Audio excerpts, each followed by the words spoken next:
Avant de plonger dans ces critiques, je tiens à prendre un moment pour saluer le travail acharné et la campagne de génie du service marketing de Warner Bros. Vous avez vraiment accompli un miracle avec ce film, réussissant à nous duper tous, moi y compris, en nous faisant croire que Barbie serait une autre comédie familiale colorée, légère et détendue, avec un humour malicieux et conscient de lui-même, des gags méta-ironiques et probablement un message d'autonomisation féminine fade, inoffensif sur les filles apprenant la valeur de leur propre potentiel. Ce à quoi aucun de nous ne s'attendait, c'était à 114 minutes d'une rancunière, amère, malveillante et presque démente envers les hommes et tout ce qui est vaguement associé à eux. Barbie est comme l'enfant difforme et muté de rage de Captain Marvel, Ghostbusters 2016 et je suis une experte en contrôle de ma colère parce que je le fais. Je ne me souviens pas t'avoir demandé quoi que ce soit. Putain! C'est un pur cancer cérébral sous forme de film et j'ai été sincèrement choqué par le mépris non dissimulé que ce film a envers 50% de la population humaine. Regarder ce film a été l'une des expériences les plus misérables, démoralisantes et désagréables que j'ai jamais vécues en tant que critique de cinéma, et cela m'a vraiment fait me demander où va notre société. Mais la critique doit être faite. Et vous savez ce que Jack Burton dit toujours dans un moment comme celui-ci? Oh, Jack dit toujours. Mais qu'est-ce que c'est que ce bordel? Le film commence par un plagiat, hommage à 2001, l'Odyssée de l'espace, où des petites filles découvrent Barbie pour la première fois et rejettent joyeusement leurs poupées ennuyeuses et oppressives dans une orgie de violence et de destruction. Et si la métaphore visuelle de petites filles détruisant joyeusement l'incarnation de la maternité pour se concentrer sur un déchet consumériste superficiel et matérialiste vous échappe, alors je ne sais pas quoi vous dire, mais vous êtes probablement le public cible de ce film. Quoi qu'il en soit, le film explique que toutes les poupées Barbie et Ken vivent ensemble à Barbie Land, une sorte de contrepartie magique du monde réel, dépeint comme une utopie féministe pacifique où tous les emplois importants sont occupés par les Barbie, et les Ken existent juste. Ils n'ont aucune valeur intrinsèque, ils ne contribuent à rien, ils n'ont aucun pouvoir ou mot à dire sur la façon dont leur société est gérée, et ils sont essentiellement considérés comme un peu stupides et insignifiants par les Barbie. Oh mon Dieu, que peuvent bien essayer de nous dire les scénaristes sur leur vision des hommes? Quoi qu'il en soit, c'est là que nous rencontrons la Barbie stéréotypée, qui vit sa meilleure vie, fait la fête avec ses amis et traite son petit ami, le Ken stéréotypé, comme de la merde. Qui est le héros de cette histoire? Déjà? Enfin bref, les choses changent soudainement lorsque Barbie commence à ressentir des changements émotionnels et des défauts physiques, comme des pieds plats et de la cellulite.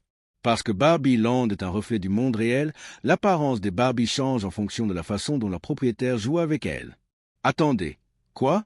Vous avez une idée du nombre de poupées Barbie qui doivent être cassées et jetées dans des compacteurs à ordures, brûlées ou mangées par des animaux de compagnie chaque jour. L'endroit ressemblerait à la scène de la plage d'Omar dont il faut sauver le soldat Ryan. À tout moment, les Barbie pourraient être déchirées, fondues ou écrasées sous les yeux de nos amis. Jésus, c'est un cauchemar existentiel horrible. Mais je suppose qu'on n'est pas censé trop y réfléchir. La cohérence interne dans un film comme Barbie est plus rare qu'un média grand public prêt à donner une critique honnête de ce film. Point est la seule solution, et donc que Barbie se rende dans le monde réel, trouve la fille qui joue avec elle et la rende heureuse à nouveau. Et Ken l'accompagne parce qu'il n'a rien de mieux à faire que de faire le simple pour Barbie. Malheureusement, le monde réel s'avère être un enfer patriarcal oppressif entièrement dominé par les hommes. Un type aborde littéralement Barbie et lui donne une claque sur les fesses, au milieu d'une promenade bondée, en plein jour, devant son petit ami. Vous pourriez penser que cela donnerait aux scénaristes l'occasion de faire preuve d'un peu de nuance dans leur narration, peut-être dépeindre le monde réel comme à la fois bon et mauvais, en contraste frappant avec l'innocence idyllique et simpliste de Barbie Land. Un peu comme dans Enchanté, où la protagoniste est sortie de son monde de dessin animé et doit apprendre à naviguer dans les complexités et les difficultés de la vie réelle, finissant par grandir et mûrir en chemin. Mais encore une fois, ce film avait un personnage principal sympathique, une histoire décente et n'était pas écrite par des gens qui méprisent la moitié de la population humaine. Mais non, le monde réel et tous les hommes qui y vivent sont montrés comme universellement et irrémédiablement horribles. Parce que bien sûr qu'ils le sont. Quoi qu'il en soit, Barbie finit par trouver l'enfant qui joue avec elle, qui s'avère être une connarde activiste communiste féministe que le film veut nous faire compatir. Mais bon sang, je ne pourrais pas vous dire pourquoi. Ken, quant à lui, découvre que le patriarcat lui plaît beaucoup, principalement parce que pour la première fois de sa vie, les gens lui témoignent un respect et une décence humaine de base. Vous savez, parfois j'ai l'impression que ce film ne dit pas ce que les réalisateurs pensent qu'il dit. Alors quand Barbie retourne finalement à Barbie Land, elle découvre avec horreur que Ken a ramené le patriarcat avec lui et a transformé l'endroit en une gigantesque fête de fraternité en l'espace d'une journée. Enfin, un événement de l'intrigue que je peux soutenir. C'est assez drôle, car cela m'a fait me demander comment les Barbie, censées être intelligentes, autonomisées et confiantes, ont pu être si facilement subjuguées par Ken et les autres. C'est le genre de petit paradoxe gênant qui revient sans cesse lorsque vous essayez de dépeindre constamment les femmes comme fortes, autonomisées, infaillibles, des boss girls qui peuvent tout faire et battre n'importe qui, mais vous avez aussi besoin qu'elles soient des victimes impuissantes de la domination masculine. Vous ne pouvez pas avoir le beurre et l'argent du beurre. Mais ne vous inquiétez pas, car Barbie utilise ses nouveaux pouvoirs féministes pour libérer les autres Barbies de l'oppression du méchant Ken, et parce qu'elles sont toutes stupides, elle parvient à les manipuler pour qu'elles se battent entre elles jusqu'à ce qu'elles abandonnent et se rendent. Maintenant, vous pourriez penser qu'après toutes ces oscillations sauvages entre la domination masculine et féminine, la voie logique à suivre serait que Barbie Land adopte un système plus égalitaire où les deux parties reçoivent pouvoir et respect. Peut-être enseigner au public que malgré nos différences, les hommes et les femmes sont tous les deux plutôt géniaux et que nous ferions bien de travailler ensemble au lieu d'élever injustement un groupe au-dessus de l'autre. Mais non, les Barbies reprennent le contrôle de tout et les camps retombent dans une existence insignifiante et déprimante de citoyens de seconde zone. Et c'est censé être une fin heureuse? Putain, honnêtement, j'ai du mal à trouver les mots pour exprimer à quel point ce film est monstrueusement mauvais. C'est comme un tueur en série déguisé en costume de Pikachu. Superficiellement, il peut sembler brillant, joyeux et mignon, mais sous la façade attrayante, il y a quelque chose de vraiment horrible et sinistre. C'est un film réalisé par des gens qui méprisent totalement les hommes et la masculinité ou tout rôle traditionnel de genre et qui ne font aucun effort pour le cacher.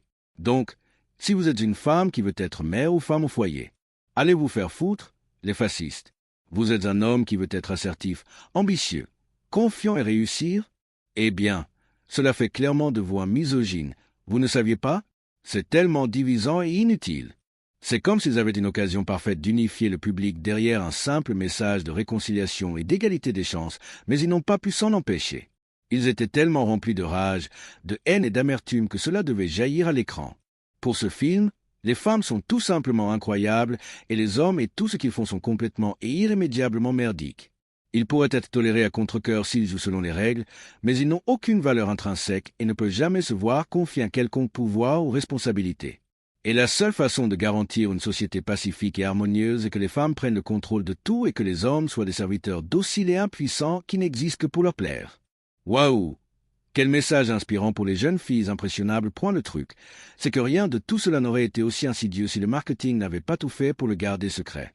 Je veux dire, malgré leurs défauts, She-Hulk, Ghostbusters 2016 et Captain Marvel portaient tous leur cœur féministe sur leurs manches. On savait exactement à quoi s'attendre en allant les voir. Mais Barbie est vraiment un loup déguisé en mouton, trompant les gens en leur promettant une chose et en leur en livrant une autre. Et je suppose que c'est ce qui m'a vraiment frappé dans ce film. Beaucoup de parents ont été dupés en emmenant leurs filles voir ce film, s'attendant probablement à un film familial léger, coloré et convivial, comme annoncé, pour se retrouver confrontés à cette pile de merde rancunière, amère et malveillante à la place. Et je ne peux m'empêcher de me demander combien de futurs psychopathes haineux envers les hommes vont être créés à cause de ce film. Ce n'est pas souvent que je dis ça dans mes critiques. Mais si vous êtes parent et que vous pensez emmener vos enfants voir Barbie, alors The Drinker vous recommande de sauter celui-ci et de faire littéralement n'importe quoi d'autre avec eux. Croyez-moi, vous me remercierez plus tard. Enfin bref, c'est tout ce que j'ai pour aujourd'hui. Cassez-vous.